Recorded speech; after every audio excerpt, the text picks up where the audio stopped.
బాల్యం పోయి యవ్వనం వచ్చింది. మొదటిసారిగా నా జీవితంలోకి ఒక కొత్త మలుపు వచ్చింది. మొబైల్ తీసుకుని ఫేస్బుక్ యూజ్ చేస్తా ఉంటే మొదటిసారిగా తన మెసేజ్ వచ్చింది. మైండ్ సైలెంట్, గుండె వైలెంట్ అయిపోయింది. అక్కడ నుంచి మేమిద్దరం ఒకరికి ఒకరు మెసేజ్లు చేసుకుని చాలా దగ్గర అయిపోయాము. మేము ఎంత దగ్గర అయిపోయామంటే మా ఇంట్లో వాళ్ళు ఊరికి పోతానన్న ప్రతిసారి తను మా ఇంటికి వస్తాను అని చెప్పేది. తను మా ఇంటికి వస్తానన్న వెంటనే నేను ఇల్లంతా నీట్ గా శుభ్రం చేసి తన కోసం ఎదురు చూసేవాడిని. వెయిట్ చేసిన ప్రతిసారి తనైతే రాలేదు గానీ మా ఇంట్లో వాళ్ళే రిటర్న్ వచ్చేసేవాళ్ళు.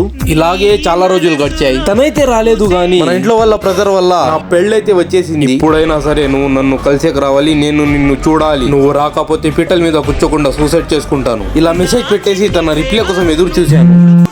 బోరింగ్ గా పోతున్న నీ లైఫ్ ని కొంచెం కలర్ఫుల్ గా చేద్దామని నేనే మెసేజ్ చేసి ఉండేది. మేము ఊరికి పోయినప్పుడల్లా నువ్వు ఇల్లు కూడా పరిశుభ్రంగా ఉంచుతావని స్టార్టింగ్ చేసి ఉండేది. మీ బాబుని లేరా, గుత్తా మూసుకొని పీటల మీద కూర్చుందు రా.